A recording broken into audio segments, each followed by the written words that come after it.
கிறிஸ்துக்குள் அன்பான திருச்சபையினரே, இந்த பரிசுத்தமான ஓய்வு நாளிலே உங்களை காணொலி மூலமாக சந்திப்பதற்கு கர்த்தர் கிருபை பாராட்டுகிறார். அதற்காக நான் ஆண்டவரை ஸ்தோத்திரிக்கிறேன். நாம் இருக்கின்ற இடங்களிலிருந்து நாம் ஆண்டுடைய நாமத்தை ஆராதிக்கிறதாக இந்த காணொலியினுடைய வழிபாட்டிலே நீங்கள் அனைவரும் பங்களிக்கிறதாக மீண்டுமாக ஆண்டவராக இயேசு கிறிஸ்துவின் திருப்பெயரிலே உங்கள் அன்போடு நான் வாழ்த்து வரவேற்கின்றேன். இருக்கின்ற இடங்களிலே வசந்த சித்தியோடு கூட நீங்கள் இந்த வழிபாட்டில் பங்கடைந்து தெய்வ ஆசீர்வாதத்தை நீங்கள் பெற்றுக்கொள்ள கர்த்தர் தாமே உங்களுக்கு கிருபை பாராட்டுவதாக. ஜெபம் செய்வோம்.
ஒரு புதிய கருத்தோடு கூட கர்த்தாவே நாங்கள் இருக்கின்ற இடத்திலிருந்து உம்மை ஆராதிக்கும்படியாக ஆண்டவரே நீர் எங்களுக்கு கொடுத்திருக்கிற அந்த வாய்ப்புகளுக்காக நம்மை துதிக்கிறோம், ஸ்தோத்திரிக்கிறோம் சுவாமி.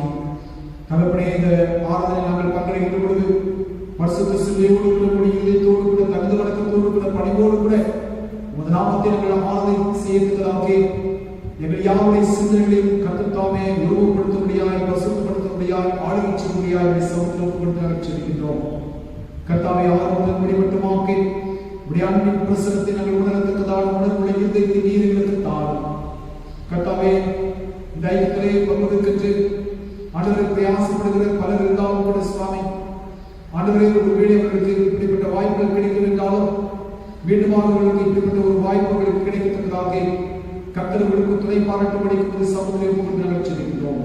துதி கடமையை அனைத்து நாங்கள் செலுத்துகின்றோம். மீட்பர் இயேசு கிறிஸ்துவின் இன்ப நாமத்தில் வேண்டிக் கொள்கிறோம் எங்கள் பரலோக பிதாவே, ஆமென். தேவனுடைய பரிசுத்த நாமத்தை மகிமையாகவும் ஆராதனைக்கு ஆழமாக நாம் அனைவரும் எடுத்து கிறிஸ்து சபையில் பாமாலை கீதம் 143 யாவரும் சேர்ந்து பாடுவோம். பாமாலை கீதம் 143.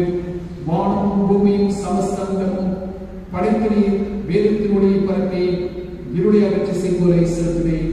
பாமாலை கீதம் 143.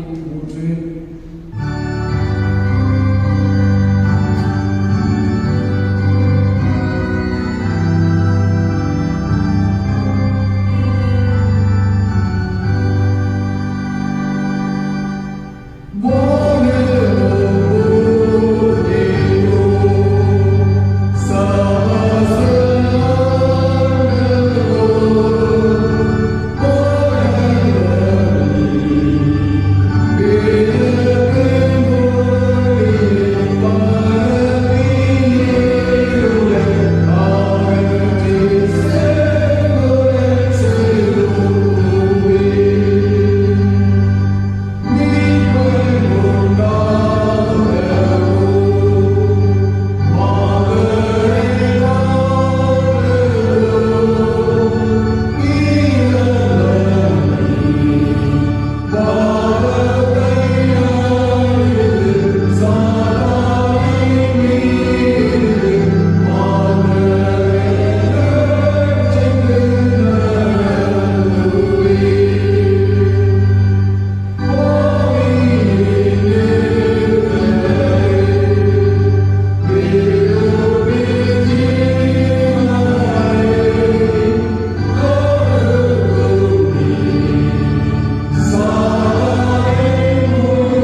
யோவான் முறையை யாவும் சேர்ந்து பின்பற்றுவோம்.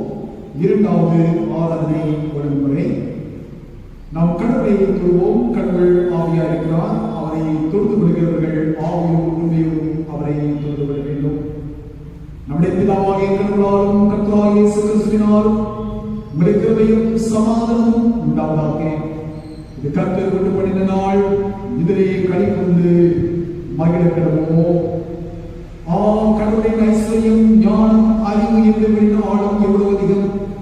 அவர் நியாய தீர்ப்புகள் பற்றி கேட்காதவைகள், அவர் வழிகள் ஆராய்ச்சி கேட்காதவைகள். சகலமும் அவராலும் அவர்களுமாய் அவருக்கு இருக்கிறது.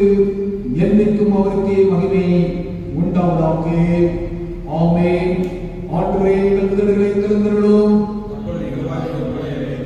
பிதாவுக்கும் குமாரனுக்கும் பரிசுத்த ஆவிக்கும் மகிமை உண்டாவதாக. திரியேக கடவுளை நாம் போற்றுவோம். எங்கள் தந்தையாம் கடவுளை உமது வல்லமையாலும் ஞானத்தாலும் எல்லாவற்றையும் படைத்து உமது குமாரனை எங்கள் இரட்சகராய் மறுபடி உலகத்தில் அன்பு கொண்டிருவை போற்றுகிறோம். குமாரனாம் கடவுளே, பாவத்தை தவிர்த்து எல்லாவற்றையும் நீங்கள் போல் மனிதனாகி எங்கள் பாவங்களுக்காக ஒப்புக்கொடுக்கப்பட்டு எங்கள் நீதிக்காக வைத்தெழும்பியவரை போற்றுகிறோம். பரிசுத்த ஆவியானவராகிய கடவுளே, எல்லா உண்மை கொள்ளுமைகளை மனிதத்தில் கடவுள் அன்பை எங்கள் நெஞ்சில் பொழிகின்றவரை உம்மை போற்றுகிறோம். பிதா, குமாரன், பரிசுத்த ஆவியாகிய கடவுளே, உமக்கே காலம் எல்லா புகழும் மகிமையும் உண்டாவதாக. ஆமென். நமக்கு பாவங்களை என்போமானால் நம்மை நாமே வஞ்சிக்கிறவர்களாகவும் நமக்கு உண்மை இல்லை. நமது பாவங்களை அறிக்கையிட்டால் பாவங்களை நமக்கு மன்னித்து எவ்வித அநீதியும் நீங்க நம்மை சுத்திகரிப்பதற்காக நம்பத்தக்கவரும் நீதியும் உள்ளவர். நான் எழுந்து என் தாப்பிடத்தில் போய் தகப்பனே, பலத்துக்கு உதவாமது பாவரும் பாவம் செய்தேன். இனி உடைய மகன் என்று சொல்லப்படுவதற்கு நான் பாத்திரன் அல்ல. உடைய கோலிக்காக ஒருவனாக என்னை வைத்துக் கொள்ளும் என்பேன். கடவுள் ராஜ்யம் சமீபத்திருக்கிறது. மனதில் சுவிசேஷத்தில் நம்பிக்கை வையுங்கள். நமது பலவீனங்களுக்காக பரிதவிக்க முடியாத பிரதான ஆசிரியர் நமக்கு இல்லாமல் எல்லா விதத்திலும் இப்போது சோதிக்கப்பட்டோம். பாவமில்லாத பிரதான ஆசிரியரே நமக்கு இருக்கிறார். நாம் முழங்கால் படிட்டு மௌனமாக நம்மை நாமே சோதனை செய்வோம். சற்று நேரம் நாம் அமைதியாக இருந்து தேவனுடைய சமூகத்திலே மனத்தாழ்மையோடு கூட பிழைகள் குற்றங்கள் அனைத்தையும் உணர்ந்தவர்களாக அறிக்கை செய்வோம்.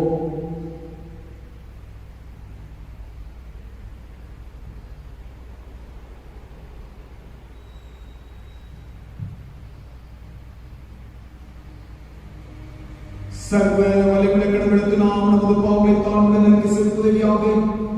இரண்டாவது பாவத்தை ஜெபத்தின் மூலமாக நம்முடைய பாவங்களை நாம் மனத்தாழ்மையோடு அறிக்கை செய்வோம். எங்கள் தந்தையாம் கடவுளே, நினைவாலும் வார்த்தையினாலும் செயலினாலும் உமக்கு விரோதமாய் பாவம் செய்திருக்கிறோம். உமது மனதோடு நாங்கள் நேசிக்கவில்லை. எங்களிடத்தில் நாங்கள் அன்பு கூறுவது போல அயலாளருக்கு நாங்கள் அன்பு கூறவில்லை. எங்கள் மேல் இரக்கமாய் உம்மை வேண்டிக் கொள்கிறோம். எங்கள் பாவ அழுத்தை நீங்க செய்யும். எங்கள் குற்றங்களை விட்டுவிட எங்களுக்கு உதவி புரியும். எங்கள் ஆண்டவர் இயேசு கிறிஸ்துவின் மூலமாய் வேண்டிக் கொள்கிறோம் பிதாவே. ஆமென்.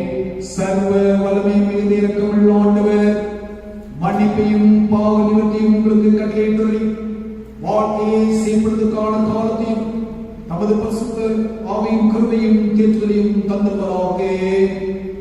ஆமென். ஆண்டவரை துதியுங்கள். நாம் அனைவரும் எழுந்து 100ஆம் சங்கீதத்தை சேர்ந்து சொல்வோம். சங்கீதம் 100. பூமியின் குடிகளே, எல்லாரும் கர்த்தருக்கு பெருமாய் பாடுங்கள். மகிழ்ச்சியோடு கர்த்தருக்கு ஆராதனை செய்து ஆனந்த சத்தத்தோடு சங்கீதமாடுங்கள். கர்த்தரே தேவன் என்றார்கள். நாமளே அவரை நினைவாக்கினார். நாம் ஜனங்களும் அவர் வீழ்ச்சியின் நாடுகளுமாய் இருக்கிறோம். அவர் வாசலில் துதியோடும் ஒரு பிரகாரம் பயிற்சியோடு பிரவேசித்து அவரை துதித்து அவருடைய நாமத்தை ஸ்தோத்திரியுங்கள். கர்த்தர் நல்லவர். அவருடைய கிருபைகள் நீடிக்கும். அவருடைய உண்மை தலைமுறை தலைமுறைக்கு உள்ளது. Yeah.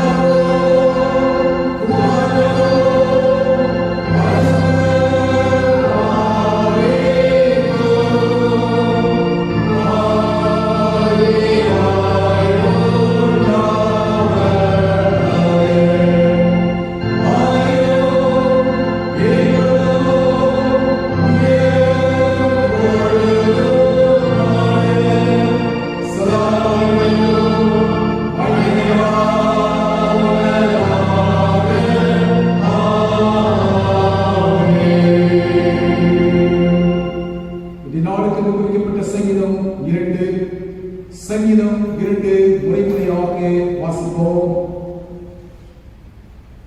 2ஆம் சங்கீதம். ஜாதிகள் கொந்தளித்து ஜனங்கள் விருதா காரியத்தை சிந்திப்பானே.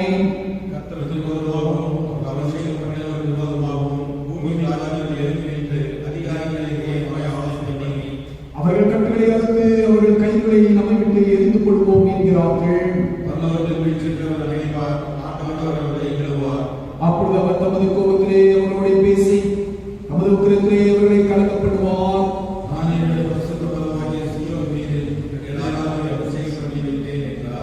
தீர்மானத்தை சொல்வேன், கர்த்தரை நோக்கி நீர் என்னுடைய குமாரன் என்று நான் உம்மை ஜெனிப்பித்தேன்.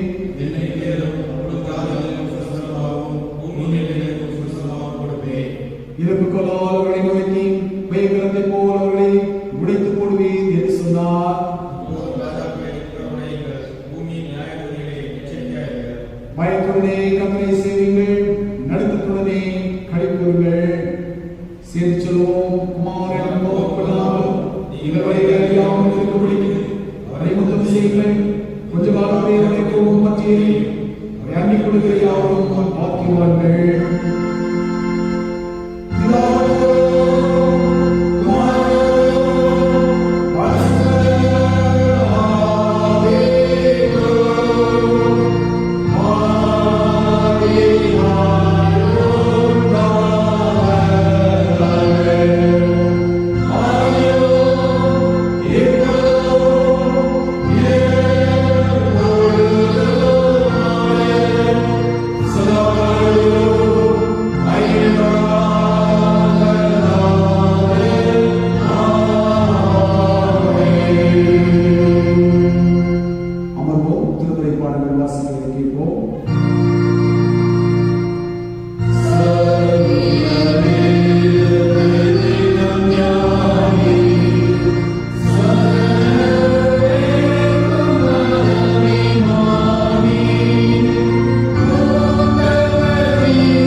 பின்பு தேவன் தமது சாயலாகவும் தமது ரூபத்தின்படியையும் மனுஷனை உண்டாக்குவோமாக, அவர்கள் சமுத்திரத்தின் மச்சங்களையும் ஆகாயத்து பறவைகளையும் மிருக ஜீவன்களையும் பூமி அனைத்தையும் பூமியின் மேல் ஊறும் சகல பிராணிகளையும் ஆள கடவார்கள் என்றார். தேவன் தம்முடைய சாயலாக மனுஷனை சிருஷ்டித்தார், அவனை தேவ சாயலாகவே சிருஷ்டித்தார், ஆணும் பெண்ணுமாக அவர்களை சிருஷ்டித்தார். பின்பு தேவன் அவர்களை நோக்கி, நீங்கள் படுகு பெருகி பூமியை நிரப்பி அதை கீழ்ப்படுத்தி சமுத்திரத்தில் மச்சங்களையும் ஆகாயத்து பறவைகளையும் பூமியின் மேல் நடமாடுகிற சகல ஜீவ ஜந்துக்களையும் ஆண்டு கொள்ளுங்கள் என்று சொல்லி தேவன் அவர்களை ஆசீர்வதித்தார். பின்னும் தேவன், இதோ பூமியின் மேல் எங்கும் விதைத்தவரும் சகலவித பூண்டுகளையும் விதைத்தரும் கனிமரங்களாகிய சகலவித விருட்சங்களையும் உங்களுக்கு கொடுத்தேன், அவைகள் உங்களுக்கு ஆகாரமாய் இருக்க கடவுளே. பூமியில் உள்ள சகல மிருக ஜீவன்களுக்கும் ஆகாயத்தில் உள்ள சகல பறவைகளுக்கும் பூமி மேல் ஊறும் பிராணிகள் எல்லாவற்றிற்கும் பசுமையான சகல பூண்டுகளையும் ஆகாரமாக கொடுத்தேன் என்றார். அது அப்படியே ஆயிற்று. அப்பொழுது தேவன் தாம் உண்டாக்கின எல்லாவற்றையும் பார்த்தார், அது மிகவும் நன்றாயிருந்தது. சாயங்காலமும் விடியற்காலமும் ஆகிய 6ஆம் நாள் ஆயிற்று என்பதை வாசிக்க தெரிந்து கொள்ளப்பட்ட முதலாம் வேத படம் வாசித்தாயிற்று. தேவனுடைய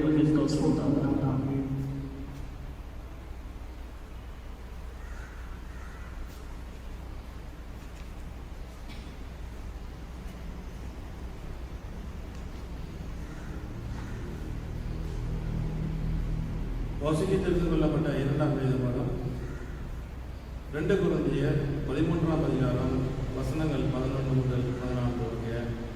The second lesson taken from 2 Corinthians 13th chapter verses 11 to 14. 2 கொரிந்தியர் 13ஆம் அதிகாரம் 11 முதல்.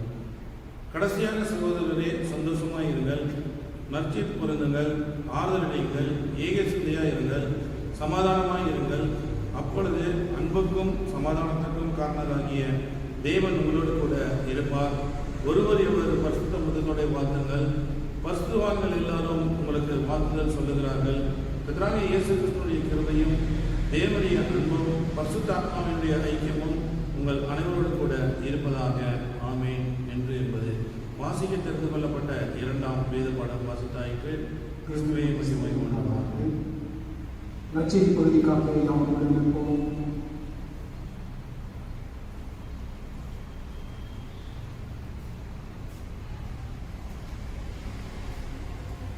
வாசிக்கும்படியாக ஏற்படுத்தப்பட்ட சுவிசேஷ வாக்கியம் யோவான் எழுதின சுவிசேஷம் 1ஆம் அதிகாரம் வசனங்கள் 1 முதல் 18 வரை. யோவான் 1 முதல் 1ஆம் அதிகாரம் 1 முதல். ஆதியிலே வார்த்தை இருந்தது, அந்த வார்த்தை தேவனிடத்தில் இருந்தது, அந்த வார்த்தை தேவனாய் இருந்தது. அவர் ஆதியிலே தேவனோடு இருந்தார். சகலமும் அவர் மூலமாய் உண்டாயிற்று. உண்டானதொன்றும் அவராலே அல்லாமல் உண்டாகவில்லை. அவருக்குள் ஜீவன் இருந்தது, அந்த ஜீவன் மனுஷருக்கு ஒளியாயிருந்தது. அந்த ஒளி இருளிலே பிரகாசிக்கிறது, இருளானது அதை பற்றி கொள்ளவில்லை. தேவனால் அனுப்பப்பட்ட ஒரு மனுஷன் இருந்தான், அவன் பேர் யோவான். அவன் தன்னால் எல்லாரும் விசுவாசிக்கும்படி அந்த ஒளியை குறித்து சாட்சி கொடுக்க சாட்சியாக வந்தான். அவன் அந்த ஒளி அல்ல, அந்த ஒளியை குறித்து சாட்சி கொடுக்க வந்தவனாய் இருந்தான். உலகத்திலே வந்து எந்த மனுஷனையும் பிரகாசிப்பிக்கிற ஒளியே அந்த மெய்யான ஒளி. அவர் உலகத்தில் இருந்தார், உலகம் அவர் மூலமாய் உண்டாயிற்று, உலகமோ அவரை அறியவில்லை. அவர் தமக்கு சொந்தமானதிலே வந்தார், அவருக்கு சொந்தமானவர்களோ அவரை ஏற்றுக்கொள்ளவில்லை. அவருடைய நாமத்தின் மேல் விசுவாசம் உள்ளவர்களாய் அவரை ஏற்றுக்கொண்டவர்கள் எத்தனை பேர்களோ அத்தனை பேர்களும் தேவனுடைய பிள்ளைகளாகும்படி அவர்களுக்கு அதிகாரம் கொடுத்தார். அவர்கள் இரத்தத்தினாலாவது மாம்ச சித்தத்தினாலாவது புருஷனுடைய சித்தத்தினாலாவது பிறவாமல் தேவனாலே பிறந்தவர்கள். அந்த வார்த்தை மாம்சமாக்கி கிருபையினாலும் சத்தியத்தினாலும் நிறைந்தவராய் நமக்குள்ளே வாசித்தினார். அவருடைய மகிமையை கண்டோம். அது பிதாவுக்கு ஒரே பேரானவருடைய மகிமைக்கு ஏற்ற மகிமையாகவே இருந்தது. யோவான் அவரை குறித்து சாட்சி கொடுத்து, எனக்கு பின்வருகிறவர் எனக்கு முன்னிருந்தவர், ஆகையால் அவர் என்னிலும் மேன்மையுள்ளவர் என்று நான் சொல்லியிருந்தேனே, அவர் இவர்தான் என்று சத்தமிட்டு கூறினான். அவருடைய பரிபூரணத்தினால் நாம் எல்லாரும் கிருபையின் மேல் கிருபை பெற்றோம். எப்படியெனில் நியாயப்பிரமாணம் மோசேயின் மூலமாய் கொடுக்கப்பட்டது, கிருபையும் சத்தியமும் இயேசு கிறிஸ்துவின் மூலமாய் உண்டாயின. தேவனை ஒருவனும் ஒரு காலம் கண்டதில்லை. பிதாவின் மடியில் இருக்கிற ஒரே பேரான குமாரனே அவரை வெளிப்படுத்தினார். வாசிக்க வேண்டிய சுவிசேஷ பாடம் வாசித்து முடிந்தது. தேவனை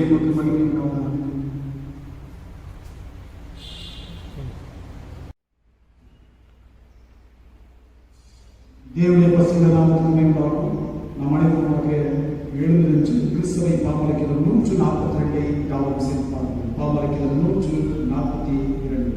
பிதாவை மாதையாவராம் ரட்சத்தின் ஆதிகாரியாம் சிம்மாசனம் தாழ்வேன் அன்பாக மன்னிப்பீர்கள். பாமரிக்கிறது 142.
கடுமையான அமைதியான வேலைக்கான நன்றி செலுத்துகிறோம். ஸ்தோத்திரிக்கிறோம் சுவாமி.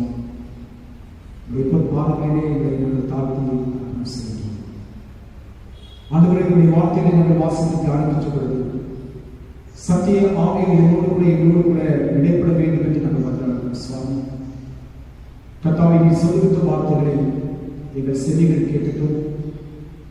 ஆண்டவரே, உங்களுடைய வேதத்தின் ரகசியங்களை எங்களுடைய இருதயத்தின் கண்கள் ஆழமாய் காணட்டும் சுவாமி. எங்களுக்கு உணர்வுள்ள இருதயத்தை நீர் எங்களுக்குத்தான், உணர்வுள்ள சிந்தனையை நீர் எங்களுக்குத்தான்.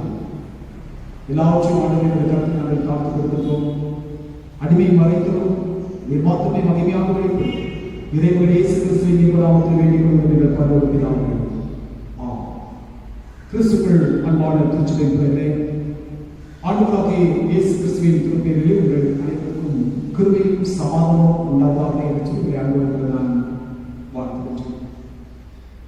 கடவுள் மீண்டுமாக நமக்கு இந்த காணொலி மூலமாக நாம் இருக்கின்ற ஸ்தலங்களிலிருந்து இந்த நாளின் வழிபாட்டிலே பங்கெடுத்து கர்த்தருக்கு கிருபை செய்திருக்கிறார். அதற்காக நான் ஆண்டவரை ஸ்தோத்திரிக்கின்றேன். கர்த்தர் இன்னும் இப்படிப்பட்ட வாய்ப்புகள் கிடைக்காத இடங்களிலும் அந்த மக்களுக்கும் வாய்ப்புகள் கிடைக்கக்கூடிய நிலைகளிலே ஆண்டவர்களுக்கு ஒத்தாசைப்படும்படியாக நாம் மற்றவர்களுக்காக நாம் செடிக்கு நாம் அழைக்கப்பட்டிருக்கிறோம். அது மாத்திரமல்ல, இந்த தொற்று நோயுடைய காலகட்டம், இந்த காலகட்டங்களிலே இந்த தொற்று நோயானது இன்னும் அதிகமாக தீவிரமாய் பரவி கொண்டிருக்கிற ஒரு காலகட்டம். இப்படிப்பட்ட காலகட்டங்களிலே கடவுள் தாமே பாதிக்கப்பட்ட மக்களுக்கு தேவையான சுகத்தையும் பலத்தையும் பாதுகாப்பையும் ஆண்டவர் தாமே கொடுக்க வேண்டும்.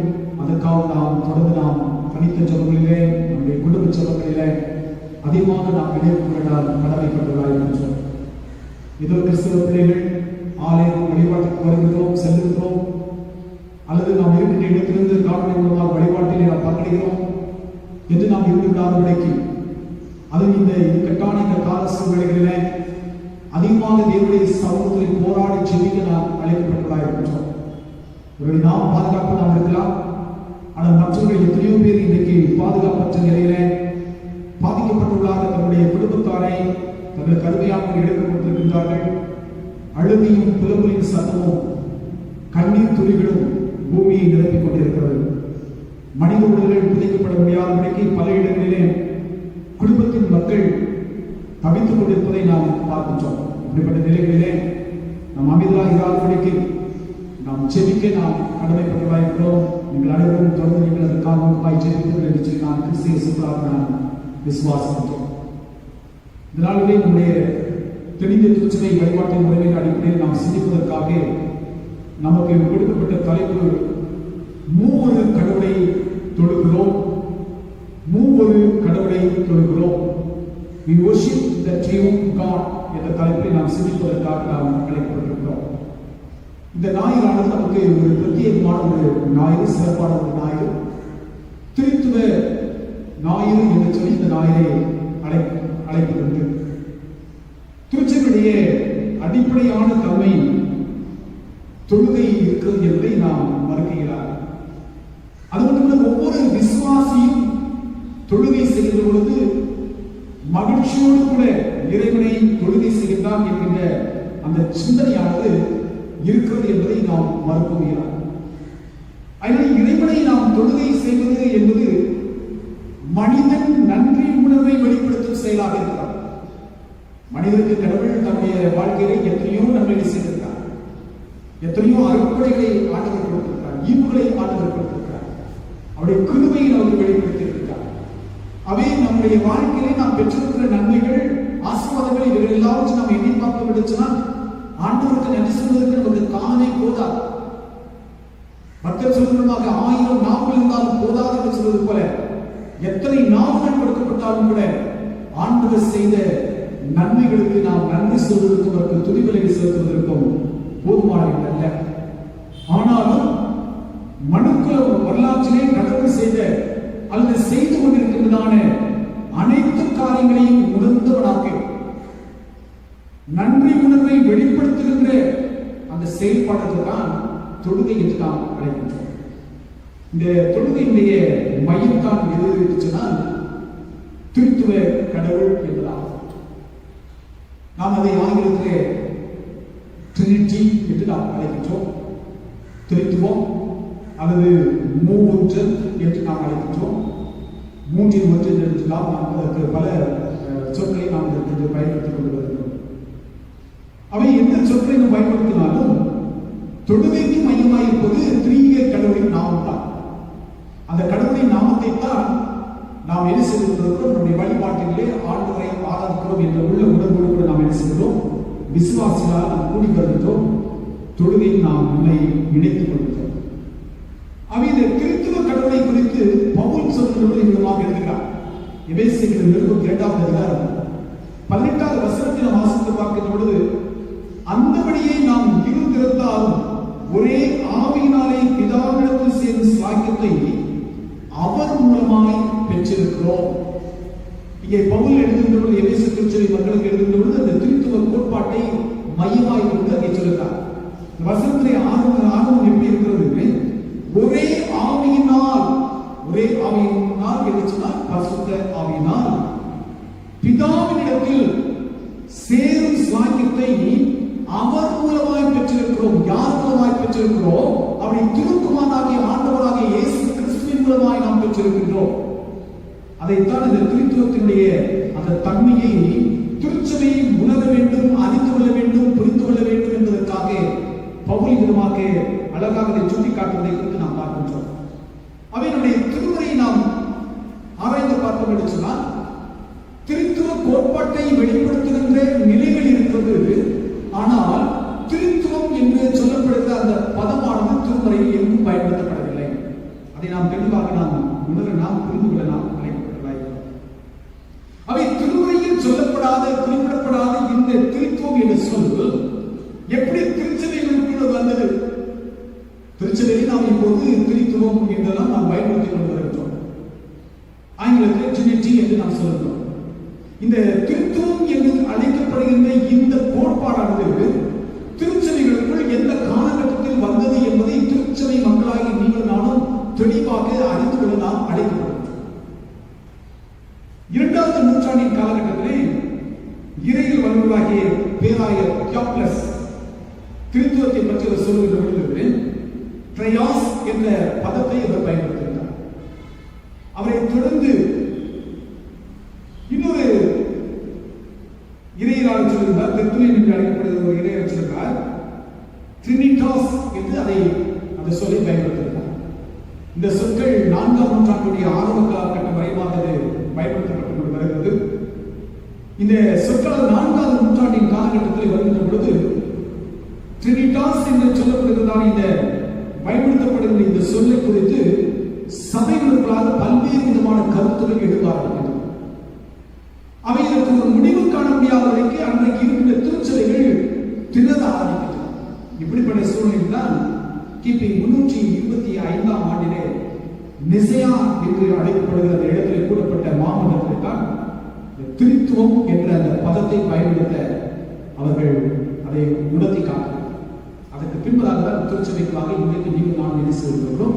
திருத்துவம் என்ற அந்த பதத்தை நாம் பயன்படுத்திக் கொள்கிறோம். இதுதான் திருச்சபையுடைய வரலாறாக இருக்கிறது. அவை இந்த திருத்துவ கோட்பாட்டை அடிப்படையாக கொண்டு ஒவ்வொரு விசுவாசிகளும் நாம் தொழுகையில் நாம் பங்கெடுக்கிறோமே. இந்த திருத்துவம் என்று அழைக்கப்படுகிற இந்த திரியேக கடவுள் தன்னை எப்படி வெளிப்படுத்துகிறார்? அவருடைய தன்மைகள் என்ன? அவர் நமக்குள் மனித வரலாற்றிலே அவர் செயலாற்றி கொண்டு வருகின்றாரே, அவர் செயல்படுகின்ற விதம் எவ்விதமான விதமாக இருக்கிறது என்பதை நான் வாசிக்கின்ற அருமையான திருமுறை பகுதியை கொண்டு நான் 2 காரியத்தை நான் சுட்டிக்காட்ட நான் விரும்புகிறேன். முதலாவது காரியம், திருத்துவ கடவுள் படைப்பாளர் என்பதை வெளிப்படுத்துகின்றார். இந்த உலகம் அனைத்தும் யாராலே படைக்கப்பட்டிருக்கிறது? கடவுளாலே. பொதுவாய் சொல்லுகிறோம், கடவுளாலே படைக்கப்பட்டிருக்கிறது என்று எல்லா மக்களும் சொல்றாங்க. ஆனால் விசுவாசத்தில் இருக்கின்றவர்கள், கிறிஸ்தவ விசுவாசத்தில் இருக்கின்றவர்கள் திருச்சபை எந்த எவ்விதத்தில் அழைக்கிறது என்று சொன்னால், திருத்துவ கடவுளாகிய பிதா, குமாரன், பரிசுத்த ஆவி என்று அழைக்கப்படுகிற அந்த கடவுள் தான் இந்த உலகம் அனைத்தையும் படைத்திருக்கிறார். நாம் மெசியா விசுவாச பிரமாணத்தை நாம் அறிக்கை செய்கிறோம். அறிக்கை செய்கின்ற பொழுது நம்முடைய அந்த அறிக்கை நாம் சொல்லுகிற ஒரு காரியம் இருந்துச்சுன்னா, ஆரம்பத்தில் முதல் பகுதி எப்படி சொல்லுகிறது? வானத்தையும் பூமியும் காணப்படுகிறவர்களும் காணப்படாத கடவுளை விசுவாசிப்பே என்று நாம் சொல்லுவோம். வானத்தையும் அவர்தான் படைத்திருக்கின்றார், வானத்திற்கு கீழாக இருக்கின்ற பூமியையும் அவர்தான் படைத்திருக்கின்றார். அவைகளிலே காணக்கூடியவர்கள் இருக்கின்றது, காணக்கூடாதவர்கள் இருக்கின்றது. அவை ஒட்டுமொத்தமாய் சொல்ல வேண்டும் என்றால் அனைத்தையும் படைத்தவர் கடவுள். அந்த கடவுள் எப்படிப்பட்ட கடவுள் இருந்துச்சுனால் திரியேக கடவுளாக இருக்கின்றார் என்பதைத்தான் நாம் திருமுறை மூலமாக நாம் புரிந்து கொள்கின்ற ஒரு சத்தியமாக இருக்கின்றோம். அவை இந்த திரியேக கடவுள் என்று அழைக்கப்படுகிறவர் படைப்பாளர் என்பதை உலகத்திற்கு வெளிப்படுத்துகின்றார். இறைவன் உலகத்தை படைக்கின்றார். இந்த படைப்பினுடைய வரலாற்றை குறித்து நாம் வாசிக்கின்ற முதலாவது திருமுறை பகுதியாக ஆதியாகம புத்தகத்திலே நாம் பார்க்கின்றோம். நீங்கள் ஆதியாகம புத்தகம் முதலாவது அதிகாரத்தை நீங்கள் வாசித்து பார்க்கின்ற பொழுது அங்கே படைப்பின் வரலாற்றை பற்றி நாம் பார்க்கின்றோம். இரண்டாவது அதிகாரத்திலும் கடவுள் எப்படி படைத்தார் என்கிறதான அந்த சிருஷ்டிப்பினுடைய வரலாற்றை பற்றி நாம் பார்க்கின்றோம். ஆனால் ஆதியாகம முதலாவது அதிகாரத்தை வாசித்து பார்க்கின்ற பொழுது இரண்டு நிலைகளை நாம் தெளிவாக நாம் புரிந்து கொள்ள வேண்டும். கடவுள் உலகத்தை படைத்திருக்கின்றார். படைக்கப்பட்டவைகளை எப்படி கடவுள் படைத்தார்? அது இரண்டு தன்மைகளில் இருக்கிறது. ஒன்று, கடவுள் வார்த்தையை கொண்டு படைக்கின்றார். இது உண்டாக கடவுள் என்று சொல்கிறார், உண்டாயிற்று. இது உண்டாக கடவுள் என்று சொல்கிறார், உண்டாயிற்று. இது ஒரு முதல் நிலை. இரண்டாவது நிலைக்காக வருகின்ற பொழுது தன்னுடைய கரத்தினாலே கடவுள் படைக்கின்றார். யாரை படைக்கின்றார்? மனிதனை அவர் படைக்கின்றார். மனு குலத்தை அவர் உருவாக்குகின்றார். அவை கடவுள் இந்த இரண்டு நிலைகளிலுமே அவர் படைப்பாளர் என்பதை நமக்கு திருமுறை தெளிவாக நமக்கு சுட்டிக்காட்டிக் கொண்டிருக்கிறது. முதல் நிலை பார்க்கின்ற பொழுது ஆதியாகம புத்தகம் முதலாவது அதிகாரம் 3வது வசனம், 6வது வசனம், 9வது வசனம், 11வது வசனம், 14வது வசனம், 20வது வசனம், 24வது வசனத்தை பார்க்கின்ற பொழுது வார்த்தையை கொண்டு படைக்கின்ற திரியேக கடவுள் தன்னை வெளிப்படுத்துகிற கடவுளாக இருக்கின்றார் என்று நாம் பார்க்கின்றோம். ஆனால் ஆதியாகம புத்தகம் முதலாவது அதிகாரம் 26வது வசனத்தை நாம் வாசித்து பார்க்கின்ற பொழுது தன்னுடைய கரத்தினாலே உருவாக்கப்படுகின்ற மனிதன் அவனை எப்படி உருவாக்குகின்றால் அவர் ஒரு திட்டம் வைத்திருக்கிறார். அந்த திட்டம் எப்படிப்பட்ட திட்டமாக இருக்கிறது? நமது சாயலாகவும் நமது ரூபத்தின் படியும் உருவாக்குவோம் என்று அவர் தீர்மானம் கொள்கிறார். நமது சாயலாகவும் நமது ரூபத்தின் படியும் உருவாக்குவோம், அல்லது சிருஷ்டிப்போம், அல்லது படைப்போம். இங்கே கடவுள் தன்னை சொல்கின்ற பொழுது ஒருமையில் அவர் சொல்லாதபடிக்கு பன்மையில் அவர் பயன்படுத்துகிறார். ஒருமை என்று சொன்னால் நான் உருவாக்குகின்றேன் என்று சொல்கிறேன். என் சாயலில் என் ரூபத்தில் நான் உருவாக்குகின்றேன், படைக்கின்றேன் என்று சொல்லியிருக்கிறேன். ஆனால் திருமுறை நமக்கு கற்றுக் கொடுக்கின்ற பாடம் என்னென்ன? கடவுள் அதிகமான பதத்தை பயன்படுத்தாதபடிக்கு என்ன சொல்கிறார்? நமது சாயலாகவும் நமது ரூபத்தின் படியும் என்று சொல்கிறாரே. அப்படி என்று சொன்னால் கடவுள் ஒருவர் தான். அது இருக்கின்றதான அந்த மூன்றின் தன்மைகளையும் அவர் தெளிவாக இதை சுட்டி காட்டுகிறார். அல்லது அந்த பண்பையை சொல்கிறார், நமது சாயலாகவும் நமது ரூபத்தின் படியும் உருவாக்குவோம் என்று சொல்லி மனிதனை அவருடைய சாயலாகவே உருவாக்குகிறார். அவை மனிதனிலே அவருடைய சாயலை பார்க்கின்ற பொழுது பிதாவின் சாயலை நாம் பார்க்க முடியும், குமாரின் சாயலை பார்க்க முடியும், பரிசுத்த ஆவியின் சாயலையும் நாம் அதில் பார்க்க முடியும். அவை பூமி அனைத்தையும் படைக்கின்ற கடவுள் அந்த பூமியிலே மனிதனை உண்டாக்குகின்றார். மனிதனை சிறப்பான ஒரு மனுமகனமாக அவருடைய புதிய ஒரு படைப்பாக உருவாக்குகின்றார். உருவாக்கப்பட்டதின் பின்பதாக அவனுக்கு ஆளுகை ஆண்டவர் கொடுக்கின்றார். அந்த ஆளுகை எதை நமக்கு சுட்டி காட்டுகிறார்? திரியேக தெய்வமாக பிதா, குமாரன், பரிசுத்த ஆவியார் அந்த கடவுளிடத்திலே இருக்கின்ற அந்த சாயலை அவர் வெளிப்படுத்துகிறார். அவர் ஆளுகை செய்தவர். ஏனென்று சொன்னால் அவர் தான் படைப்பாளர். அவர் படைத்திருக்கிறபடினாலே அவற்றை அதிகாரப்படுத்துவதற்கும் அதை ஆளுகை செய்வதற்கும் அவருக்கு சகல விதமான உரிமையும் இருக்கிறது. ஆகினாலே அந்த ஆளுகையை தன்னாலே உருவாக்கப்பட்ட தன்னாலே படைக்கப்பட்டதான மனிதனிடத்திலே அந்த ஆளுகை அதிகாரத்தை கடவுள் கொடுக்கின்றார். அதை நாம் பார்ப்போம் என்று சொன்னால் ஆதியாகம புத்தகம் 1வது அதிகாரம் 26வது வசனத்திலும் 28வது வசனத்திலும் நாம் அதை குறித்து நாம் தெளிவாக பார்க்கின்றோம். அந்த சாயலில் உண்டாக்குகிறார். அந்த சாயல் எதை வெளிப்படுத்துகிறது? அவருடைய ஆளுமையை வெளிப்படுத்துகிறது.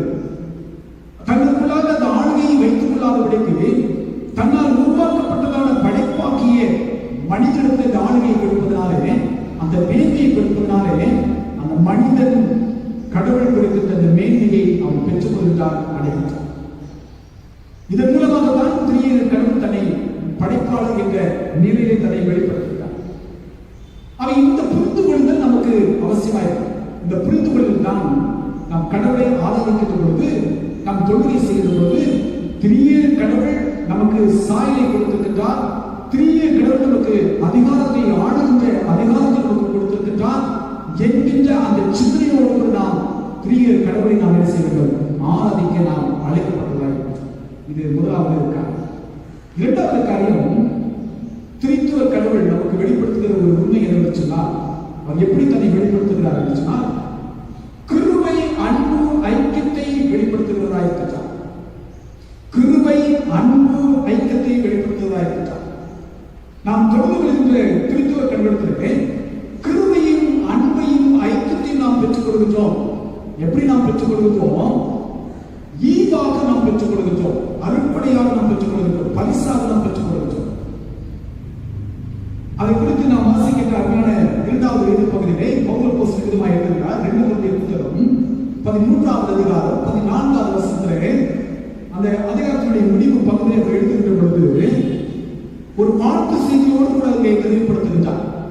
அந்த வாழ்த்து செய்தி எப்படிப்பட்ட ஒரு வாழ்த்து செய்தியாக இருக்கிறதுனா, திருத்துவத்தை வெளிக்காட்டுகின்ற வாழ்த்து செய்தியாக இருக்கிறது. கடவுளுக்கு காணப்படுகிற திருத்துவ தன்மையை வெளிப்படுத்துகிற செய்தியாக இருக்கிறது. அந்த தன்மையை பற்றி தான் இங்கே தெளிவாக சொன்னார். கர்த்தராகிய இயேசு கிறிஸ்துவின் கிருபையும் தேவனுடைய அன்பும் பரிசுத்த ஆவியுடைய ஐக்கியமும் உங்கள் அனைவரோடும் இருப்பதாக. உங்கள் அனைவரோடும் எப்பொழுதும் எல்லா காலத்திலும் இருக்க வேண்டும். ஒரு விசுவாசத்திலே மூன்றும் இருக்க வேண்டும். என்ன மூன்று இருக்க வேண்டும் என்று சொன்னால், கிருபை, அன்பு, ஐக்கியம். இது மூன்றும் இருக்க வேண்டும். இந்த மூன்றையும் நமக்கு கொடுக்கிறவர் யார்? நீங்கள் நானும் ஆராதித்துக் கொண்டிருக்கின்ற விசுவாசிக்கிறதான திருத்துவ கடவுளாகிய பிதா, குமாரன், பரிசுத்த ஆவி என்று அழைக்கப்படுகின்ற அந்த தெய்வம் நமக்கு என்ன செய்து கொண்டிருக்கிறார்? அவைகளை கொடுக்கிறவராய் இருக்கின்றார். முதலை நாம் பார்க்கின்ற பொழுது கிருபை பற்றி நாம் பார்க்கிறோம். திருத்துவ கடவுள் நமக்கு வெளிப்படுத்துகிற காரியம், முதல் காரியம் கிருபையை வெளிப்படுத்துகிறார். இந்த கிருபை எப்படிப்பட்ட கிருபை என்று சொல்லி நாம் திருமுறை பார்க்கிறோம். யோவான் நட்சத்திரம் 1வது அதிகாரம் 17வது வசனத்திலே, கிருபையும் சத்தியமும் இயேசு கிறிஸ்துவின் மூலமாய் உண்டாயின. திருத்துவ தன்மையிலே இருக்கக்கூடிய குமாரன் ஆண்டவராகிய இயேசு கிறிஸ்து, அந்த கிறிஸ்துவின் மூலமாக உலகத்திற்கு கிருபை செய்யப்பட்டிருக்கிறது, வெளிப்படுத்தப்பட்டிருக்கிறது. திரியேக கடவுள் தமது கிருபையை விளக்கப்படுகிறார். எப்படி விளக்கப்படுகிறார் என்று சொன்னால், தன்னுடைய குமாரனாகிய இயேசு கிறிஸ்துவின் மூலமாக அதை விளக்கப்படுகிறார். யோவான் 1வது அதிகாரம் 14வது வசனத்தில் வாசித்து பார்க்கின்ற பொழுது இதனை குறித்து நாம் பார்க்கின்றோம். இந்த கிருபை எப்படிப்பட்ட கிருபையாக இருக்கிறது? அவர் கிருபையும் சத்தியம் நிறைந்தவராய் நமக்குள் வாசம் பண்ணுகிற கடவுளாக இருக்கிறார். அவர் வார்த்தையான கடவுள். வார்த்தை நமக்குள் தங்கிக்கத்தக்கதாக, நமக்குள் வாசம் பண்ணத்தக்கதாக அவர் மாம்சத்திலே வெளிப்படுகின்றார். அந்த மாம்சத்திலே வெளிப்படுகின்ற பொழுது இறைவனுடைய கிருபையும் சத்தியத்தையும் உணர்த்துகின்றவராக அவர் வெளிப்படுத்துகிறார். இன்னும் பவுல் அப்போஸ்தலன் இதை பற்றி எழுதுகின்ற பொழுது தீத்துக்கு எழுதுகிற 2வது அதிகாரம் 11வது வசனத்தில் சொல்கிறார், இந்த கிருபை எப்படிப்பட்ட கிருபை? இது ரட்சிப்பை கொடுக்கக்கூடிய ஒரு கிருபை, மீட்பை கொடுக்கக்கூடிய ஒரு கிருபை. மனுக்குலம் அனைத்திற்கும், ஏதோ கிறிஸ்துவ விசுவாசிகளுக்கு மாத்திரமல்ல, உலகத்தில் இருக்கின்ற அத்தனை மனுக்குலத்திற்கும் ஆண்டவர் கொடுக்கின்ற ஒரு கிருபை, விசேஷ விதமான கிருபை. கிருபை என்று சொன்னால் தகுதி இல்லாதவர்களுக்கு கடவுள் அளிக்கின்ற ஈகை நாம் சொல்றோம். கடவுள் கொடுக்கின்ற அருட்படை நாம் சொல்றோம். இன்னொரு எடுத்து சொல்ல வேண்டும் என்று சொன்னால் கடவுள் போட பிச்சை நாம் சொல்றோம். அதுதான் கிருபை. அந்த கிருபை என்ன செய்வது? யாரெல்லாம் அந்த கிருபையை வேண்டும் என்று சொல்லி விசுவாசிக்கிறார்களோ, நம்புகிறார்களோ, ஏற்றுக்கொள்கிறார்களோ, அவருடைய வாழ்க்கையிலே ரட்சிப்பை, மீட்பை, சுதந்திரத்தை அவர்களுக்கு கொண்டு வந்து சேர்க்கிறது. எதிலிருந்து ரட்சிப்பை கொடுக்கிறது? பாவத்திலிருந்து அவர்களுக்கு ரட்சிப்பை கொடுக்கிறது. பாவ உலகில் வாழ்ந்து கொண்டிருக்கிறோம், பாவத்தினாலே கரைப்படுத்திக் கொண்டிருக்கிறோம். இந்த பாவ கரைகளிலிருந்து நம்மை மீட்பதற்காகவே கிறிஸ்து உலகத்தில் வந்தார். தன்னையே ஏக பலியாய் ஒப்புக் கொடுத்தார். அந்த சிலுவையில் தன்னை ஏக பலியாய் மூலமாக கடவுளினுடைய கிருபை என்னது என்பதை உணர்த்தி காட்டுகின்றார். இந்த கிருபை நமக்கு என்ன செய்வது? ரட்சிப்பை ஏற்படுத்துவது. தீத்து 2:11 சொல்லப்படுகிறது, எல்லா மனுஷருக்கும் ரட்சிப்பை அளிக்கத்தக்க தேவ கிருபை என்று சொல்லி பவுல் அதை அழகாக தெளிவாக பார்க்கிறார். அது இந்த ரட்சிப்பை கொடுக்கின்றதான இந்த திருத்துவ கடவுளிடத்தில் வெளிப்படுத்தப்படுகின்ற அந்த கிருபையை நாம் உணர்ந்து நாம் அதை தொழுகை செய்ய ஆதரிக்க நாம் அழைக்கப்பட்டதாக இருக்கிறோம். அது மட்டுமல்ல, அடுத்தது சொல்கிறார், அன்பை பற்றி சொல்கிறார். இந்த அன்பு யார் மூலமாய் யாரால் வெளிப்படுத்தப்படுகிறது? திருத்துவத்தில் காணப்படுகிற முதல் தன்மையாகிய பிதாவினுடைய அன்பு உலகத்திலே வெளிப்படுத்தப்படுகிறது. கடவுளை பற்றி சொல்லுகிற பொழுது எல்லா சமயங்களும் சொல்வது கடவுள் அன்பா இருக்கிறார் என்றுதான் சொல்லுது. நம்முடைய திருமறை சொல்லுகிற காரணம் நினைச்சால் தேவன் அன்பாகவே இருக்கிறார். அவர் எப்பொழுதும் அன்பாகவே இருக்கிறார். எல்லா காலத்திலும் அவர் அன்பாக இருக்கிறார். நீங்கள் தான் ஆண்டவருக்கு அன்பு கூறுவோமோ அன்பு கூறவில்லையோ, ஆனால் அவரையும் நம்மை நேசிக்கிற கடவுளாக இருக்கின்றார். அவர் வைத்திருக்கிற அன்பிலே பழுதில்லாத அன்பாகவும் குறைவில்லாத அன்பாக நிறைவின் பாதையில் நடத்துகின்ற அன்பாக இருக்கின்றது. அது சொல்ல வேண்டும் சொன்னால் பூரணமான அன்பு என்று நான் சொல்றேன். அவை தேவ அன்பு நம்மை நெருக்கி ஏவத்தக்கதாக அவருடனே நம்மை ஐக்கியப்படுத்துவதற்கு அந்த அன்பானது நமக்கு உலகத்திலே வெளிப்படுத்தப்படுகிறது. எப்படி வெளிப்படுத்தப்படுகிறதா? யோவான் 3:14 நாம் பார்க்கிறோம். தம்முடைய குமாரன் என்றும் பாராமல் தேவன் தம்முடைய அன்பினை விளங்கச் செய்யும்படிக்கு அவரையே உலகிற்கு கொடுத்தார். தம்முடைய குமாரன் என்றும் பாராதபடிக்கு. இன்னைக்கு நீங்கள் நானும் அன்பை செலுத்துவதற்கு நம் கிரைமாக நாம் செலுத்துவது நம்ம ஆயுதமாக இருக்கிறோமா? நாம் பாராட்டுகிற அன்பு கூட ஒரு எல்லையை நாம் வைத்துக் கொள்கிறோம், ஒரு அளவீட்டை வைத்துக் கொள்கிறோம். யாருக்கு எந்த அன்பு செலுத்தணும், எந்த அன்பு செலுத்தக்கூடாது, எவ்வளவு செலுத்தணும் என்று சொல்லி நமக்கு நாமே நம்ம நினைச்சுக்கிறோம், ஒரு வரையறை வைத்துக் கொள்கிறோம். ஆனால் திரியேக கடவுளாகிய பிதாவானவர் அவர் எல்லை வைக்காதபடிக்கு தன்னிடத்தில் இருக்கின்ற பூரணத்தையும் முழுவதுமாக உலகத்திற்காக கொடுக்கின்றார். தன்னிடத்தில் இருக்கின்ற பூரணமானது எது? ஆண்டவராக இயேசு கிறிஸ்து தன்னுடைய குமாரன். தன்னுடைய குமாரன் என்று பாராதபடிக்கு அவர் தன்னுடைய மகனை அந்த கல்வாரி சிலுவையிலே பூர்ணமாக ஒப்புக் கொடுக்கிறார். எதற்காக வச்சார்? பிதாவின் அன்பை உலகம் அறிந்து கொள்ள வேண்டும், பிதாவுடைய அன்பை ருசிக்க வேண்டும், பிதாவுடைய அன்பை மற்றவர்களிடத்திலே அது பகிர்ந்து கொடுக்க வேண்டும் என்பதற்காகத்தான் அதை முன்மாதிரியாக தன்னுடைய குமாரனையே அவர் ஏகபலியாக கொடுத்து அன்பை விளக்கப்படுகின்ற திருத்துவ கடவுளாக இருக்கிறார். இந்த திருத்துவ கடவுளை அவருடைய அன்பை பெற்றிருக்கிற நீங்கள் நானும் அந்த அன்பிற்கு பாத்திரவர்களாக, உணர்வடைந்தவர்களாக, விசுவாசம் கொண்டவர்களாக அவரை தொழுகை செய்ய நாம் அழைக்கப்பட்டவர்களாக இருக்கின்றோம். அடுத்ததாக பார்த்தோம் என்று சொன்னால் ஐக்கியத்தினை அவர் வெளிப்படுத்துகிறார். எப்படிப்பட்ட ஐக்கியம்? இறைவனின் ஐக்கியத்தை அவர் வெளிப்படுத்துகிறார். யார் மூலமாக அதை வெளிப்படுத்துகிறார்?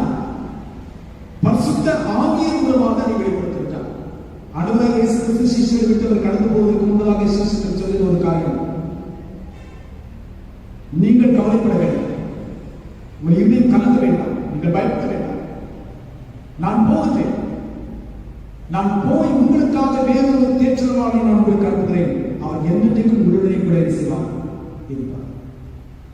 நான் எப்படி உங்களோடு கூட நான் ஐக்கியப்பட்டவராக இருக்கிறேனோ அதே போல நான் கடந்து போனாலும் கூட உங்களோடு கூட சதா காலமும் ஐக்கியமாய் இருக்கத்தக்கதாக, உங்கள் வாழ்க்கையினுடைய பயணத்தில் நீங்கள் ஒன்றைத்து பயணிக்கத்தக்கதாக தேற்றவாளனாகிய பரிசுத்த ஆவியை நான் உங்களுக்கு நான் என்ன செய்வேன்? அனுப்புவேன். ஆகினாலே நீங்கள் சோர்ந்து போக வேண்டாம், கவலைப்பட வேண்டாம், பயப்பட வேண்டாம் என்று சொல்லி சீஷர்களுக்கு நன்கு அவர்களுக்கு தெளிவை ஆண்டவர் அவர்கள் சொல்லி காட்டுகிறார். அந்த ஐக்கியத்தை நாம் எங்கே பார்க்கிறோம்? அப்போஸ்தலர்களுடைய புத்தகம் 2வது அதிகாரத்தை நாம் வாசித்து பார்க்கும்போது 2வது அதிகாரம் 42வது வசனத்திலிருந்து 47வது வசனம் வரைவாக நாம் பார்க்கிறோம். அந்த ஐக்கியமானது எப்படி எதையெல்லாம் நமக்கு வெளிப்படுத்துகிறது என்று சொன்னால், பரிசுத்த ஆவியால் நிரப்பப்பட்ட அப்போஸ்தலர்கள் அந்த உபதேசத்தை கேட்கின்ற ஜனங்கள் என்ன செய்கிறார்கள்? உபதேசத்திலும் அப்போஸ்தலருடைய உபதேசத்திலும் அந்யோன்யத்திலும் ஜெபம் பண்ணுவதிலும்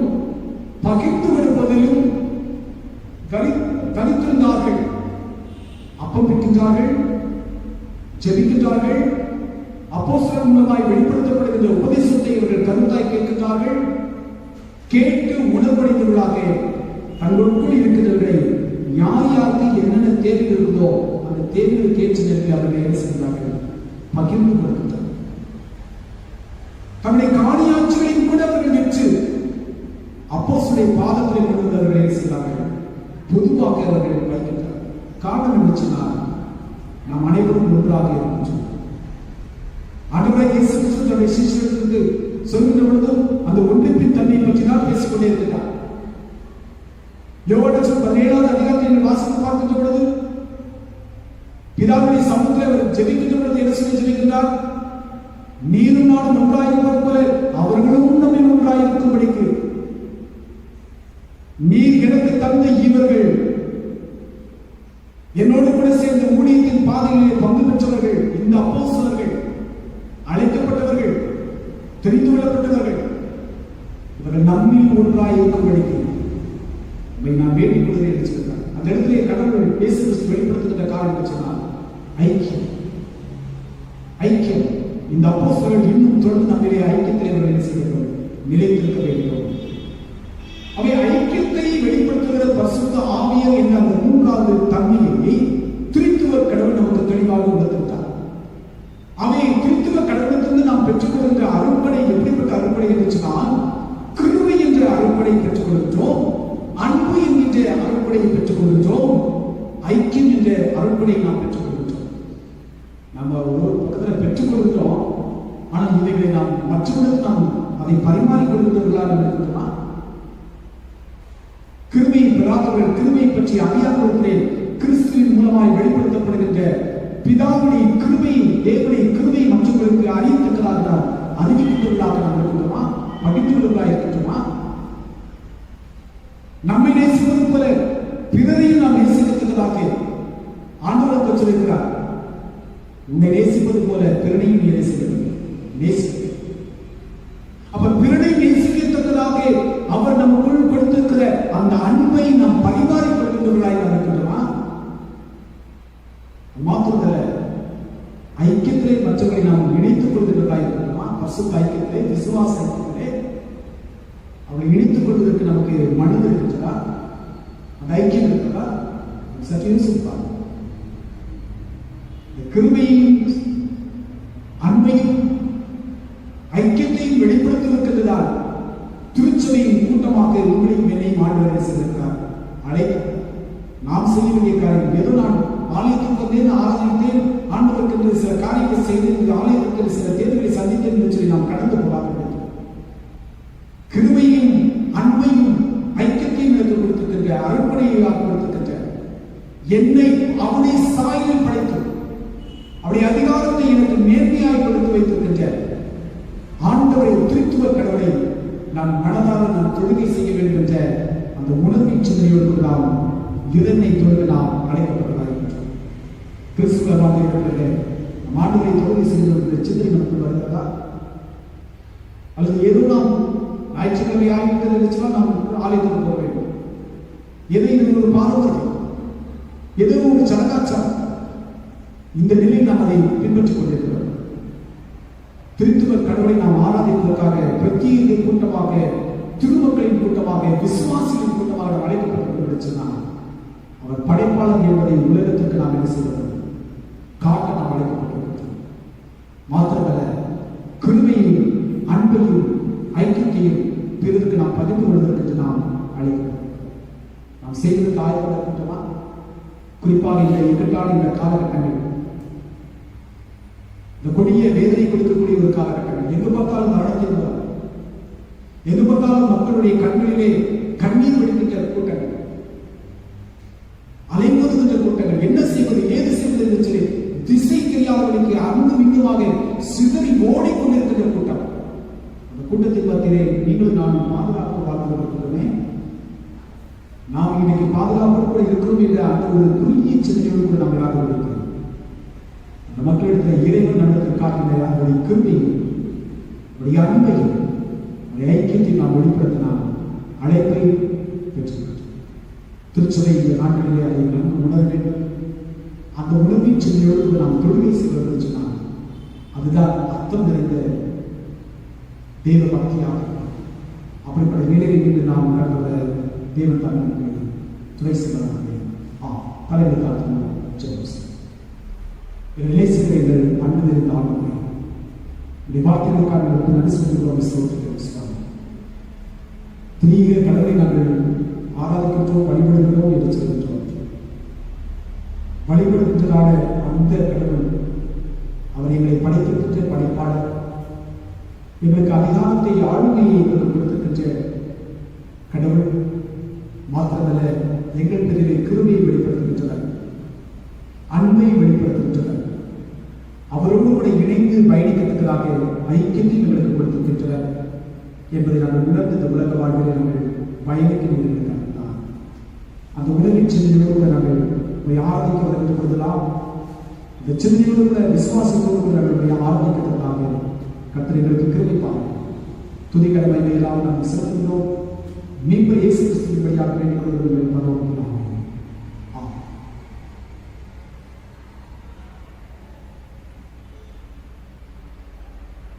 நாம் அனைவரும் எழுதி நம்முடைய விசுவாசத்தை அப்போஸ்தலர் விசுவாசத்தை நாம் செய்வோம்.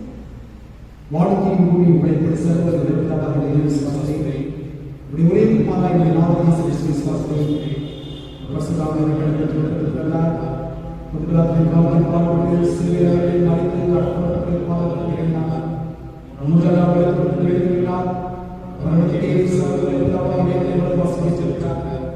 அவரது வேதத்தை ஆண்டு கொடுத்தார். பிரசுத்தாவின் தொல்லாய் பிரசங்கி மஸ்தேகம் பாவம் சரிகள் நித்திய ஜீவனத்தில் விசுவாசத்தை. ஆமென். தொடர்ந்து நாம் ஜெபம் இறையாளர்கள் நேசித்தீர்களே, பாவத்துடன் அன்புண்டாமங்களே, இந்த நேரத்துக்காக நமக்கு நன்றி சொல்கிறோம், விசுவாசிக்கிறோம் சுவாமி. கர்த்தாவே, இருக்கிறதான இந்த சூழ்நிலைகளை ஆண்டவரே நாங்கள் அதிகமாக உணர்ந்து பார்க்கின்றோம், எண்ணி பார்க்கின்றோம். எத்தனையோ பேர் இந்த நாட்களிலே கண்ணீரோடும் குரலோடும் தவித்துக் கொண்டிருப்பதை நாங்கள் பார்க்கின்றோம் சுவாமி. ஆண்டவரே, பட்ட பிள்ளைகளுக்காக ஒரு சமூகத்தை நாங்கள் பார்ப்போம். அந்த பிள்ளைகளுடைய கண்ணீரை மீதான அவர்கள் அடைந்திருக்கிறதான வேதனைகளை மீதாமே நீக்கப்படுவதாக, அவர்கள் எந்த அளவிற்கு துக்கத்திலும் துயரத்திலும் வேதனையிலும் கண்ணீரிலும் அவர்கள் கடந்து போனார்களோ அதற்கு மேலான நிலையில அவர்களுக்கு தேவையான ஆதரவையும் தெய்வீக சமாதானத்தையும் அவர்களுக்கு தந்து அவரை திடப்படுத்தும்படியாக பலப்படுத்தும்படியாக இந்த சமூகம் குறிப்பாக இந்த தொற்று நோயினாலே பாதிக்கப்பட்டு மருத்துவமனையில் சிகிச்சை பெற்று வருகிற ஒவ்வொரு பிள்ளைகளுக்காக சொல்லியிருக்கிறோம். உயிருக்காக போராடி கொண்டிருக்கின்ற பிள்ளைகளுக்காக சொல்லியிருக்கிறோம். இந்த நோய் மாத்திரங்களாகவே பிற நோயினாலும் பாதிக்கப்பட்டு வேதனைப்பட்டுக் கொண்டிருக்கிறவர்கள், அதுவே மரணிக்கும் விளிம்பிலே தவித்துக் கொண்டிருக்கிறவர்கள் அநேகர் பேசுவார். இப்படி எல்லா பிள்ளைகளுக்காக நம்முடைய சமூகத்தை நம்ம பார்த்து அந்த பிள்ளைகள் அனைவரும் கவனிப்பார். இந்த பிள்ளைகளுக்கு தேவையான கிருபை விளக்கச் செய்யும் சுவாமி. தேவையான பாதுகாப்பை தாரும். அன்றைய வீடுகளிலும் மருத்துவமனையிலும் முகாம்களிலும் இருந்து ஆளுநரை சிகிச்சை பெற்று வருகிற ஒவ்வொரு பிள்ளைகளுக்கும் தேவையான பாதுகாப்பு நிலைமை கட்டிடங்களுக்கு நாங்கள் கெஞ்சி சுவாமி.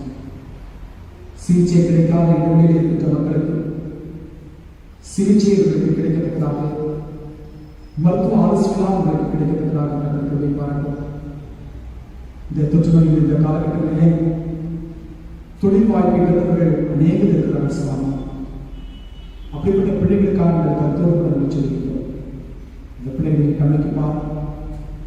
இந்த நிலை நிச்சயமாய் நீங்களும் மீண்டுமாக அவர்கள் தொழில்கள் விருத்தியடையவும் பொருளாதாரத்திலே அவர்கள் தண்ணீரை பெறவும் ஆண்டவரை நீங்கள் துணை செய்வதற்கு சமத்துவம் பிள்ளைகளுடைய கல்விக்காக சொல்லுகிற சுவாமி. ஆண்டவரை போராடு காலத்துக்கு மேலாக கல்வியெல்லாம் ஆண்டவரை பெற்றுக்கொள்ள முடியாதவர்களுக்கு தடைகளாக இருப்பதை நீர் அந்த சுவாமி. எவ்வளவு கால ஆண்டவரை இந்த காணொலி மூலமாக பிள்ளைகளுக்கு கற்றுக் கொடுத்தாலும் ஒரு நேரடியாக இருந்து வகுப்பறையிலிருந்து கற்றுக்கொள்வதற்கும் இதற்கும் ஏராளமான வித்தியாசம் இருக்குது சுவாமி. ஆண்டவரே, எங்களுடைய பிள்ளைகள் எல்லாம் அவருடைய எதிர்காலங்கள் எப்படி இருக்குமோ என்று சொல்லி நாங்கள் கலைத்துக் கொண்டிருக்கிறோம். கேள்விகளை நாங்கள் கேட்டுக் கொண்டிருக்கிறோம். அடுத்தாவே இதற்கேற்ற பதிலை தரப்படியாக எங்களை சமத்தில் கொண்டிருக்கிறோம் சுவாமி. இந்த நிலைகள் கொஞ்சமாக இருக்க வேண்டும். எங்களுடைய பிள்ளைகள் நன்கு கல்வியை வளர்த்ததாக, அறிவிலை வளர்த்ததாக, ஞானத்தை பெற்றுக் கொள்வதற்காக பள்ளிகளில் விரைவாய் திறக்கப்பட வேண்டும், கல்லூரிகள் திறக்கப்பட வேண்டும், பல்கலைக்கழகம் திறக்கப்பட வேண்டும். அப்படிப்பட்ட ஒரு சூழல்களை நீங்கள் உருவாக்கி தரப்படி ஒரு சமூகத்தில் கொடுக்கிறோம். ஆண்டவரை விசேஷமாக தொற்றுநோய் காலகட்டங்களிலே ஆண்டவரை முன்பதாக நின்று கடற்படை செய்து கொண்டிருக்கின்ற ஒவ்வொருவருக்காக வச்சிருக்கிறது சுவாமி. ஆண்டவரை மருத்துவர்களுக்காகவும், நர்சஸ்களுக்காக, டெக்னீஷியன்ஸ்களுக்காக, ஆம்புலன்ஸ் டிரைவர்ஸ்க்காக, சானிட்டரி ஒர்க்கர்ஸ்களுக்காக, ஆண்டவரை அதிகாரிகளுக்காக, தலைவர்களுக்காக வச்சிருக்கிறது சுவாமி. ஒவ்வொருவருக்கும் தேவையான பாதுகாப்பை தார். அவர்களுக்கு தேவையான ஞாபகங்களை தந்து எந்தெந்த காரணங்களை எப்படி செய்தால் மக்களுக்கு நன்மை கிடைக்கும் என்று சொல்லியவர்கள் நிதானித்து யோசித்து அறிந்து செயல்படுத்துகிறாங்க. ஆற்றலையும் வலிமையும் அறிவையும் மீதான தன்மையாக சமத்துவம் செய்திருக்கிறோம். ஆகவே எல்லா துறையும் மக்களுக்காக சொல்லியிருக்கிறோம். அத்தனை துறையில் பணியாற்றப்படுகிற ஒவ்வொரு பிள்ளைகளின் மீதானே ஆசிரியரையும் அவர்களை கொண்டு தன்னுடைய குடும்பத்தையும் தன்னுடைய வாழ்வையும் அவர்கள் பணியமைப்பு செய்த பணிகளில் ஆண்டவரே அவர்கள் ஆசீர்வாதங்களை பெற்றுக்கொள்வதற்காக கர்த்தர் உதவி செய்வதை சமூகம் கொண்டு சொல்கின்றோம். திருச்சபைகளுக்காக சொல்லிக்கிறோம். இப்படிப்பட்ட இந்த காலகட்டங்களிலே திருச்சபை நன்கு உணர்ந்து பாதிக்கப்பட்ட மக்களுக்கு தன்னுடைய வாழ்வை அவர்களுக்கு அர்ப்பணித்து செயல்பட கர்த்தர் உதவி செய்வதை பெற்றுக்கொள்வோம். ஆண்டவரே, இந்த நாட்களிலே நம்முடைய பிறந்தநாள் மற்றும் திருநாள் காலகட்டங்களுக்காக நன்றி செலுத்துகிறோம். புதிய ஆண்டிற்காக ஒரு பிள்ளைகளுக்கு ஆசீர்வாதங்களுக்காக கர்த்தர் செய்திருக்கிறோம். திருமணக்காரர்களை ஆயத்தப்படுத்திக் கொண்டு இருக்கின்ற பிள்ளைகள், எதிர்நோக்கியிருக்கின்ற பிள்ளைகள் ஆயத்தப்பட்டுமானதை இப்படிப்பட்ட தடைக்காலங்களிலே என்ன செய்வது என்று சொல்லி தடுமாறி கொண்டிருக்கின்ற பிள்ளைகள் அனைவருக்காக சொல்லியிருக்கிறோம். கர்த்தர் தடைகளை தடுத்துப்படும் இந்த பிள்ளைகளுக்கு நன்மையான தீர்வுகளை பலப்படுத்தி கருவியை கட்டியிருக்கிறோம். எல்லாவற்றுடைய பொறுப்பாதங்களை நாங்கள் சமர்ப்பிக்கிறோம். என்னுடைய திருச்சபையுடைய குடும்பங்களை கருத்துப்படுகிறோம். ஒவ்வொரு குடும்பத்தின் பிள்ளைகளையும் பேராக ஆசிரியர்களாக எங்களுடைய பேராக கருத்துப்படுகிறோம். ஆய்வுகளை கருத்துப்படுகிறோம். ஊழியர்களை கருத்துப்படுகிறோம். அலுவலர்களிலே கல்வி பணியை செய்தவர்கள், மருத்துவ பணி செய்தவர்கள், சமூக பணி செய்தவர்கள், இப்படியாக பல்வேறு நிலைகளில் பணியாற்றுகிற ஒவ்வொருவரையும் கருத்துப்படுகிறோம். ஒவ்வொருவரும் இல்லாமல் பாதுகாத்து ஆசிரியர்கள் துதிகரனை வேளாண் சிறப்பு பிரேசியை பிரார்த்தனை பரவத்தாவே. ஆமென். கர்த்தரோடு பரவாகே.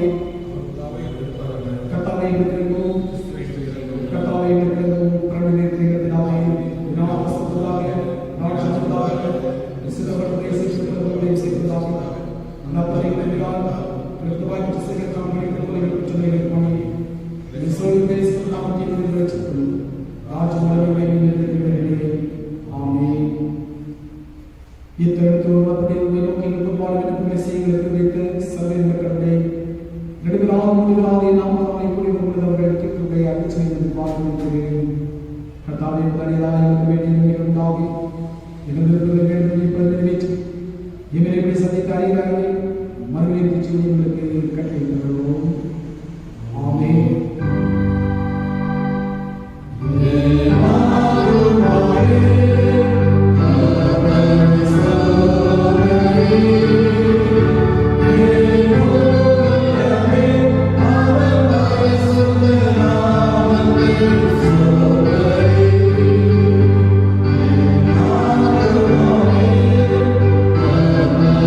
Oh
அதிகத்திலே பங்குறது முடியாதபடி தடைப்பட்டிருக்கிற பிள்ளைகளுக்காக சொல்லியிருந்தோம்.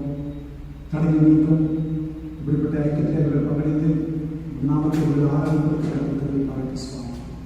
எந்தெந்த இடமே நின்று உங்களை நோக்கி அவர்கள் கேட்கிறார்களோ ஒரு விண்ணப்பங்கள் எல்லாவற்றையும் சரி சாய்த்து இந்த சிறப்பு பிரமாய் நன்மையான பிள்ளைகளுக்கு நாங்கள் செய்வோம்.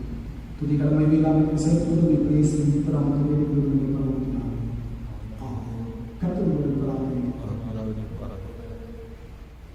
காங்கிரஸ்